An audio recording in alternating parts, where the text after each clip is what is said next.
ایسے لگتا ہے جیسے یہ کل کی بات ہو۔ میں اس وقت نوجوان تھا۔ آج کل کی نسل کہتی ہے کہ وہ پسماندگی کا دور تھا۔ میں کہتا ہوں کہ دور جیسا کیسا بھی تھا، اس وقت نوجوان زندہ اور بیدار ہوتے تھے، اور ان کے ضمیر پر آج کے نوجوانوں کی طرح کوئی بوجھ نہیں ہوتا تھا۔ خلوص اور صاف گوئی کا زمانہ تھا، امن اور سکون تھا۔ ہاں، تو قصہ یہ ہوا کہ ہمارے گاؤں میں دو مسافر ذرا سستانے کو رکے۔ لوگ اپنے پاؤں پر یا گھوڑے یا ٹٹو کے پیٹھ پر بیٹھ کر سفر کیا کرتے تھے۔ راستے میں کسی گاؤں میں ذرا سستانے اور حقے کا کش لگانے کو رک جایا کرتے، اور ان کی زبانی ہمیں دوسری جگہوں کی خبریں ملا کرتی تھیں۔ یہ دو مسافر تحصیل چکوال کے کسی گاؤں کے تھے۔ ہمارے گاؤں سے فاصلہ 12-13 میل تھا۔ یہ مسافر جب ہمارے گاؤں میں بڑ کے درخت کے نیچے رکے، اس وقت میں اور میرے دو دوست اپنے کتوں کو لیے وہاں بیٹھے تھے۔ ایک مسافر نے ہمارے کتے کو دیکھ کر کہا کہ ان کے گاؤں کے ایک ہم جیسے نوجوان کو دو کتوں نے اتنا زخمی کر دیا کہ وہ مر گیا۔ کتے دو تھے، دونوں لڑنے والے بولی یعنی بل ڈاگ تھے۔ اس زمانے میں کتوں کی لڑائی ایک عام اور دلچسپ کھیل ہوا کرتا تھا۔ بعض آدمی خونخوار قسم کے بولی کتے پالتے اور ایک دوسرے کو چیلنج بھیج کر کتے لڑایا کرتے تھے۔ دور دور سے لوگ تماشا دیکھنے آتے، ڈھول بجتے اور میلے کا سا سما بن جاتا۔ بعض تماشائی جو جوئے کے عادی تھے، کتوں پر نقد شرطیں لگایا کرتے تھے۔ وہ دو کتے جنہوں نے ایک نوجوان کو مار ڈالا تھا، ایک شاہ جی کے تھے۔ مجھے یاد نہیں کہ اس نوجوان کا نام کیا تھا جو کتوں کا شکار ہو گیا تھا۔ قصہ سنانے کے لیے اسے انور کہہ لیں۔ وہ آوان ذات کا تھا۔ ان مسافروں نے سنایا کہ صبح سویرے شاہ جی کے دو نوکر یا مرید اس کے دونوں کتوں کو باہر گھمانے پھرانے کے لیے لے گئے۔ وہ کھیتوں سے آگے ویرانے میں چلے گئے اور انہوں نے کتوں کو کھلا چھوڑ دیا۔ انور کہیں سے آ رہا تھا یا کہیں جا رہا تھا۔ نوکروں کا بیان یہ تھا کہ انور ایک کھڈ سے اوپر آیا تو اچانک اوپر ایک کتا اس کے سامنے آ گیا۔ انور گھبرا گیا۔ اس نے کتے کو ڈھیلا اٹھا کر مارا۔ کتا لڑاکا، بولی اور خونخوار تھا۔ اس نے انور پر حملہ کر دیا۔ دوسرا کتا بھی دوڑا آیا اور اپنے ساتھی کی دیکھا دیکھی وہ بھی انور پر ٹوٹ پڑا۔ نوکر دور تھے، ان کے پہنچنے تک دونوں کتے انور کو بھمبھوڑ بھمبھوڑ کر مار چکے تھے۔ نوکروں نے کتوں کو زنجیریں ڈالیں اور واپس آ کر شاہ جی کو بتایا کہ کیا ہو گیا ہے۔ گاؤں میں خبر پہنچی تو سارا گاؤں دوڑا گیا۔ انور کی لاش خون میں ڈوبی پڑی تھی۔ نوکروں نے سب کو بتایا کہ یہ حادثہ کس طرح ہوا ہے۔ انور کا باپ اپنے جوان بیٹے کی موت پر پاگل ہو رہا تھا۔ کہتا تھا کہ وہ تھانے جائے گا۔ لوگوں نے اسے یاد دلایا کہ وہ شاہ جی کے خلاف بک رہا ہے۔ وہ خود بھی شاہ جی کا مرید تھا۔ سب نے اسے کہا کہ اس کے بیٹے کو شاہ جی نے تو نہیں مروایا، غلطی اس کے بیٹے کی تھی کہ اس نے کتے کو ڈھیلا مارا۔ شاہ جی کی مریدی کا حلقہ خاصا بڑا تھا۔ شاہ جی نے اسی وقت اعلان کر دیا کہ وہ انور کے باپ کو 500 روپیہ دے گا۔ اس وقت کے 500 روپے آج کے 2-3 لاکھ روپے کے برابر ہوں گے۔ دیہات میں 500 روپیہ نقد معاوضہ سن کر لوگوں پر حیرت کی خاموشی طاری ہو گئی۔ شاہ جی نے رقم ادا کر دی اور انور کو دفن کر دیا گیا۔ شاہ جی پہلے ہی شاہ جی تھے، اب اس کی فیاضی کی دھاک بیٹھ گئی۔ وہ حاتم تائی بن گیا۔ لوگوں نے تو یہ سوچا ہی نہیں کہ شاہ جی نے کون سی محنت مزدوری کر کے یہ رقم کمائی ہے۔ یہ انہی لوگوں سے نذرانوں اور سلامیوں کی صورت میں بٹوری گئی تھی۔ انہی دنوں شاہ جی کی بیٹی کی شادی تھی۔ اس کے رنگ میں بھنگ پڑ گئی۔ گاؤں والوں پر مزید اثر ڈالنے کے لیے شاہ جی نے کہا کہ وہ بیٹی کی شادی انور کے چہلم کے بعد کرے گا۔ ہمیں یہ واقعہ سنانے والے مسافر کہتے تھے کہ یہ شاہ جی کی ایک ہی بیٹی تھی اور بہت خوبصورت، ہنسنے کھیلنے اور بھاگنے دوڑنے والی زندہ دل لڑکی تھی۔ انور کی موت کے تیسرے روز اس سے بھی خوفناک حادثہ ہو گیا۔ صبح شاہ جی کو اطلاع ملی کہ اس کے دونوں کتے مرے پڑے ہیں۔ شاہ جی دوڑا گیا اور اپنے کتوں کو مرا ہوا دیکھا۔ پہلا خیال یہ آیا کہ یہ انور کے باپ یا بڑے بھائی یا ہو سکتا ہے اس کی ماں کی انتقامی کارروائی ہو۔ شاہ جی کی پہلی للکار یہی تھی کہ اس یعنی انور کے باپ نے 500 روپیہ نقد لے کر بھی یہ حرکت کی ہے۔ ہم اس کا گھر یا جگہ ایک پھونک مار کر جلا دیں گے۔ مگر ایک اور اطلاع نے شاہ جی کے ہوش گم کر دیے۔ اطلاع یہ تھی کہ اس کی اکلوتی بیٹی کی لاش جس کی شادی ہونے والی تھی انور کی قبر پر پڑی ہے۔ اب بھی شاہ جی نے یہی شک کیا کہ یہ بھی انور کے رشتہ داروں کی کارستانی ہے کہ انہوں نے اس کی بیٹی کو گھر سے اٹھایا اور قتل کر کے لاش انور کی قبر پر پھینک دی گئی، لیکن لاش کے جسم پر کوئی ضرب یا خراش تک نہیں تھی۔ بہرحال یہ کھوکھلا شک تھا۔ شاہ جی کے گھر سے اس کی جوان بیٹی کو اٹھا لانا انور کے باپ یا کسی اور رشتہ دار بلکہ ڈاکوؤں کے لیے بھی ممکن نہیں تھا۔ شاہ جی کو اور زیادہ شک کرنے کا موقع نہ ملا کیونکہ پولیس آ گئی تھی۔ نمبردار نے اپنا فرض سمجھا تھا کہ فوراً تھانے اطلاع دے دے کہ شاہ جی کی بیٹی کی لاش قبرستان میں پڑی ہے۔ اس رپورٹ پر تھانے دار گھوڑا دوڑاتا آدم کا۔ مسافروں نے سنایا کہ یہ تھانے دار سرگودا ضلع کا رہنے والا ہے اور اپنی ڈیوٹی کا بہت ہی سخت ہے۔ شاہ جی نے اسے الگ کر کے اس کے ساتھ نہ جانے کیا باتیں کی تھیں۔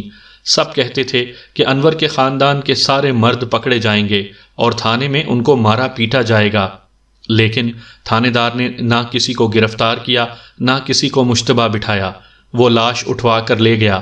گاؤں والوں نے یہ بھی دیکھا کہ پولیس شاہ جی کے دونوں مرے ہوئے کتوں کو بھی اٹھا کر لے گئی تھی۔ 8-10 دنوں بعد لوگوں کو پتہ چلا کہ کتوں کو زہر دے کر مارا گیا تھا اور یہی زہر شاہ جی کی بیٹی کو دیا گیا تھا، لیکن سب حیران تھے کہ لاش انور کی قبر پر کس طرح پہنچی۔ یہ کوئی معمہ نہیں تھا۔ عشق اور مشک چھپے نہیں رہتے۔ یہ بات بھی سنی سنائی گئی کہ انور کا سارا خاندان شاہ جی کا مرید تھا اور انور جو بڑا خوبصورت نوجوان تھا شاہ جی کے گھر جاتا رہتا تھا۔ شاہ جی اسے اس لیے چاہتا تھا کہ اس کی آواز میں سوز اور درد تھا۔ وہ سیف الملوک گایا کرتا تھا۔ شاہ جی چرس یا شراب کے نشے کی حالت میں انور سے سیف الملوک سنا کرتا تھا۔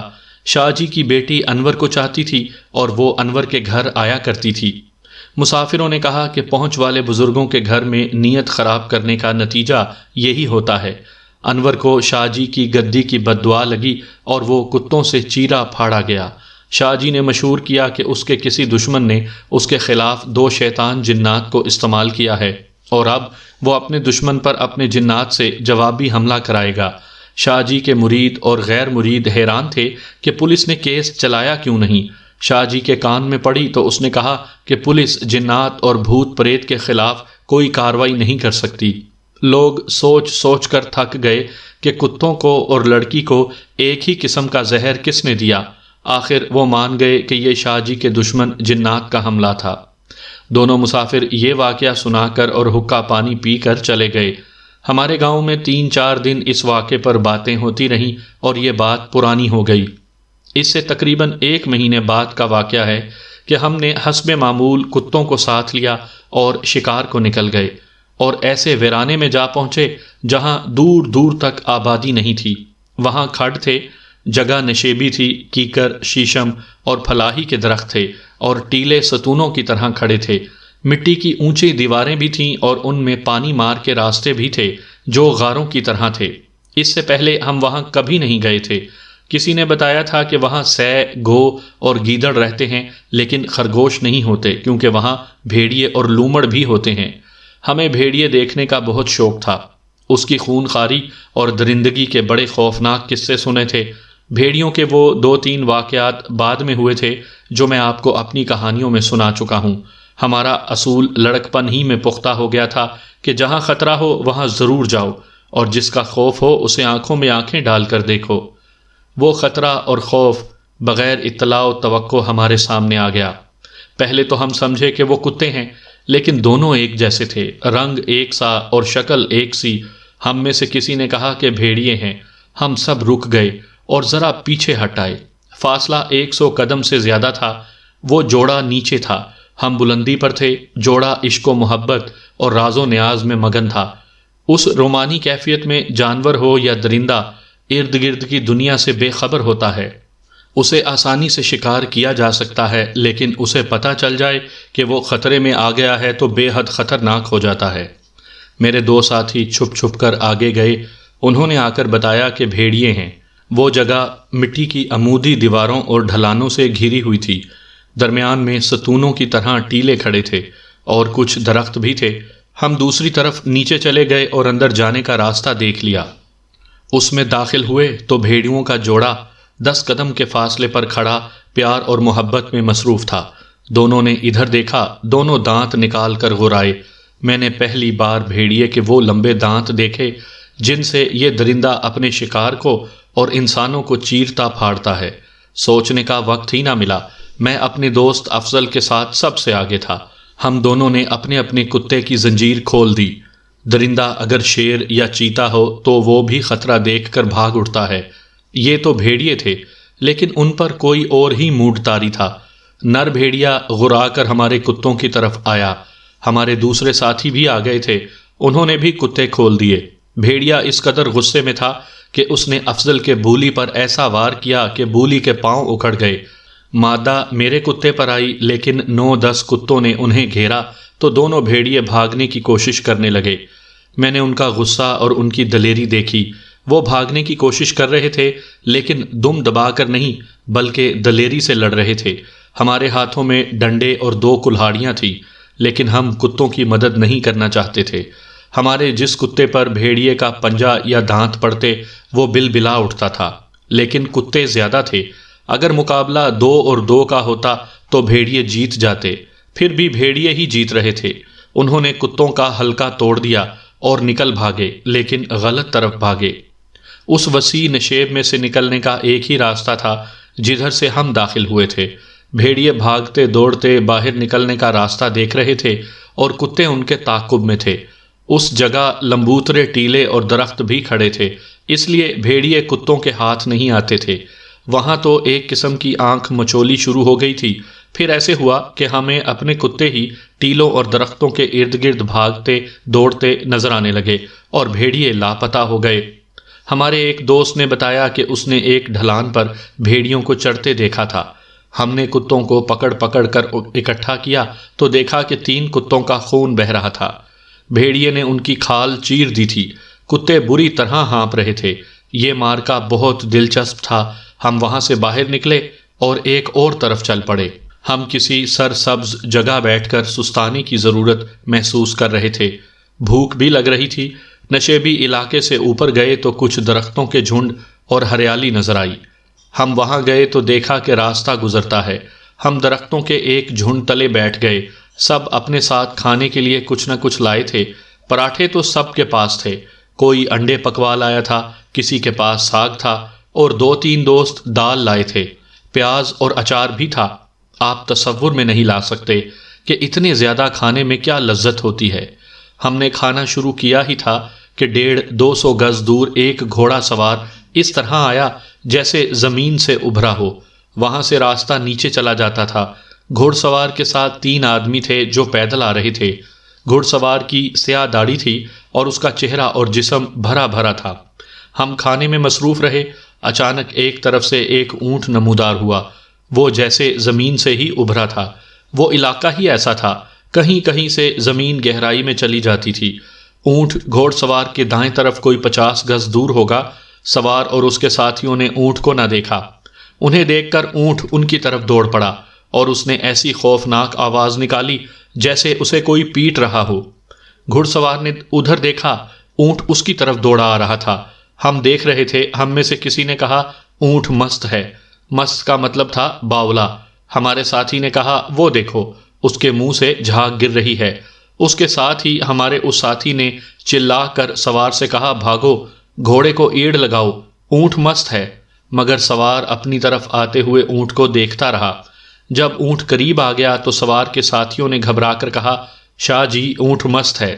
معلوم نہیں یہ کیسے ہوا کہ گھڑ سوار کسی اور طرف دوڑنے کے بجائے ایسی سمت دوڑا کہ اونٹ کے راستے میں آ گیا۔ سوار نے شاید لگام کو غلط جھٹکا دیا تھا۔ اصل بات تو یہ ہے کہ جو ہونا ہوتا ہے اس کے لیے سبب بن جاتا ہے۔ سوار نے اس وقت گھوڑے کو موڑا جب اونٹ اس کے سر پر آ گیا تھا۔ اونٹ نے سوار کے کندھے پر اس جگہ منہ ڈالا جہاں بازو اور کندھے کا جوڑ ہوتا ہے۔ اونٹ نے اتنے ہٹے کٹے اور وزنی آدمی کو اس طرح گھوڑے سے گھسیٹ لیا جیسے بلی چوہے کو اٹھا لیتی ہے۔ گھوڑا بغیر سوار کے آگے نکل گیا۔ سوار چیخنے چلانے لگا اور اونٹ اسے بھمبوڑنے لگا۔ اس کے ساتھیوں میں سے ایک کے پاس کلہاڑی اور باقی 2 کے پاس لاٹھیاں تھیں۔ انہوں نے اونٹ پر حملہ کر دیا۔ ادھر سے ہم دوڑے، ہمارے پاس ڈنڈے اور 2 کلہاڑیاں تھیں۔ ہم ڈرتے اس لیے تھے کہ اونٹ مست تھا، وہ سوار کو چھوڑ کر کسی اور کو منہ میں لے سکتا تھا۔ ہمارے پہنچنے تک سوار کے ساتھیوں نے 1 کلہاڑی اور 2 لاٹھیوں سے اونٹ کا یہ حال کر دیا تھا کہ جہاں جہاں اسے کلہاڑی لگی تھی وہاں سے بے تحاشا خون بہہ رہا تھا۔ اس اونٹ کا علاج یہی تھا کہ اسے مار دیا جائے۔ اتفاق سے ہم نے کتوں کو درختوں کے ساتھ باندھ رکھا تھا، اگر کھلے ہوتے تو ہمیں دیکھ کر اونٹ پر ٹوٹ پڑتے۔ جس کتے کے دانت اونٹ کے جسم میں اترتے وہ باولا ہو جاتا۔ اونٹ نے سوار کو چھوڑ دیا اور بہت خوفناک آوازیں نکالتا ہوا ہم میں سے کسی کو کاٹنے کے لیے ادھر ادھر دوڑنے لگا، لیکن کلہاڑیوں نے اس کی پچھلی ٹانگیں اتنی زیادہ کاٹ دی تھیں کہ وہ رکا اور گر پڑا۔ اتنے میں 3-4 آدمی دوڑتے ہانپتے کانپتے آئے۔ وہ اونٹ کے تعاقب میں آئے تھے۔ دور سے ہی انہوں نے بلند آواز سے کہنا شروع کر دیا، اس کے آگے نہ ہونا مست ہے، مارے جاؤ گے۔ یہ سب شتربان تھے۔ سوار کے کندھے سے اتنا خون بہہ رہا تھا کہ اس کے کپڑے گہرے سرخ ہو گئے اور وہ زمین پر پڑا کرا رہا تھا۔ ہم نے اونٹ کی پیٹھ کے پچھلے حصے پر اتنی کلہاڑیاں ماری کہ اس کی ہڈیاں کاٹ دیں۔ اس کے آگے ہو کر ہم اس کے سر پر کلاڑی نہیں مار سکتے تھے، اس کے منہ سے جھاگ پھوٹ رہی تھی۔ سوار کے ساتھیوں نے اس کا گھوڑا پکڑا اور اسے اٹھا کر گھوڑے پر بٹھایا۔ وہ ہوش میں تھا۔ وہ تینوں اپنے ساتھی کو لے گئے۔ ہم پر ایسی کیفیت طاری تھی کہ ان سے پوچھ ہی نہ سکے کہ وہ کہاں جا رہے ہیں۔ ہمارے ساتھ شتربان رہ گئے۔ انہوں نے بتایا کہ اونٹ بدمست ہو گیا اور نکیل توڑوا کر بھاگ نکلا۔ وہ خدا کا شکر ادا کرتے تھے کہ اونٹ اپنے گاؤں سے نکل آیا اور کسی اور گاؤں میں نہ گیا، ورنہ بہت نقصان کرتا۔ وہ کلہاڑیاں اور رسے اٹھائے اونٹ کے پیچھے آئے تھے۔ سامعین کرام، آپ سن رہے ہیں صابر حسین راجپوت کی شکاریات کی کہانیوں کے سلسلے میں ایک اردو کہانی، قصہ پیار کے قاتل کا۔ مجھے امید ہے آپ کو میری یہ کاوش پسند آئے گی۔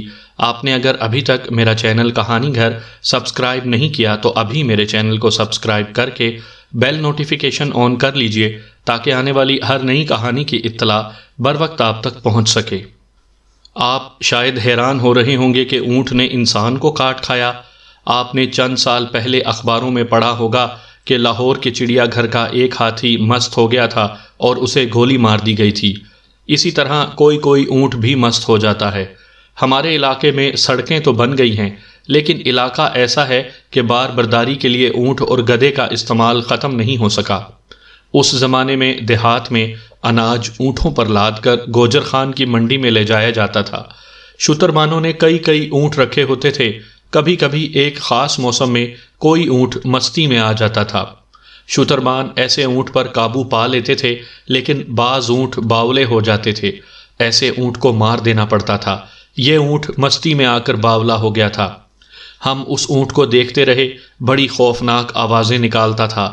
اونٹ نے ایک بار اٹھنے کی کوشش کی، لیکن آدھا اٹھ کر پھر گر پڑا۔ اس کی پیٹھ اور ٹانگوں پر کلہاڑیوں کے بڑے گہرے زخم تھے جن سے خون ابل کر نکل رہا تھا۔ خون بہت کم رہ گیا تو اونٹ ایک طرف گر پڑا۔ ہم سورج غروب ہونے سے پہلے اپنے گاؤں پہنچ گئے اور سب کو 2 سنسنی خیز خبریں سنائیں۔ ایک یہ کہ ہمارے کتے 2 بھیڑیوں سے لڑے تھے، اور دوسری یہ کہ ایک مست اونٹ نے ایک آدمی کو زخمی کر دیا ہے۔ ہماری یہ 2 خبریں سن کر ہماری ماؤں نے ہمیں جو سنائیں وہ آج تک یاد ہے۔ بھیڑیا اور مست اونٹ 2 بڑی خوفناک چیزیں تھیں۔ ہم ان سے بچ کر آ گئے تھے۔ ماؤں کا بس چلتا تو کتوں کی زنجیریں کھول کر ہمیں ڈال دیتی۔ دوسرے دن میرے گھر میں تمام ماؤں کی اعلیٰ سطح کی کانفرنس ہوئی، جس میں ہمارے باپوں، دادوں اور دیگر بزرگوں کے خلاف غم و غصے کا اظہار کیا گیا، جو شکار جیسے کتے کام میں ہماری حوصلہ افزائی کرتے ہیں۔ ماؤں نے فیصلہ کیا کہ آئندہ کوئی بھی مائی اپنے لال کو شکار پر نہیں جانے دے گی، مگر مائی کے لال پھر بھی شکار پر جاتے رہے، پراٹھے اور گالیاں کھاتے رہے۔ گاؤں کے باپ ماؤں کی کانفرنس کا وہی حشر کرتے رہے جو آج کل اعلیٰ سطح کی کانفرنسوں کا ہوتا آپ بھی دیکھ رہے ہیں۔ معلوم نہ ہو سکا کہ اونٹ جس نے سیاہ ریش سوار کو گھوڑے سے منہ میں اٹھا کر زمین پر پٹخ دیا تھا وہ کون تھا۔ ہمیں 1 ماہ بعد پتہ چلا۔ یہ خبر گاؤں سے ہوتی ہوئی ہمارے گاؤں میں پہنچی تھی۔ ہم نے سنی تو خدا یاد آ گیا۔ وہ سوار وہی شاہ جی تھا جس کے کتوں نے گاؤں کے ایک نوجوان انور کو مار ڈالا تھا۔ پھر اس کے دونوں کتوں کو کسی نے زہر دے کر مار دیا، اور اس کی جوان بیٹی جس کی شادی ہونے والی تھی زہر سے ماری گئی، اور اس کی لاش انور کی قبر پر پڑی ملی تھی۔ اس خبر کے ایک آدھ مہینے بعد ہمارے گاؤں کا ایک آدمی جو فوج میں ملازم تھا چھٹی پر آیا۔ اس کے ساتھ شاہ جی کے گاؤں کا ایک آدمی فوج میں ملازم تھا۔ وہ ان دنوں چھٹی آیا ہوا تھا جب شاہ جی کو اونٹ نے زخمی کیا تھا۔ یہ کہانی اس طرح بنی کہ شاہ جی کی بیٹی انور کی محبت میں دیوانی تھی۔ انور کو خدا نے شکل و صورت اور جسم بہت اچھا عطا کیا تھا، اور اس کی آواز میں ایسا سوز تھا کہ لوگ رک کر سنتے تھے۔ شاہ جی اس کی آواز کا دیوانہ تھا۔ اس کی بیٹی انور کے گھر اکثر جایا کرتی تھی۔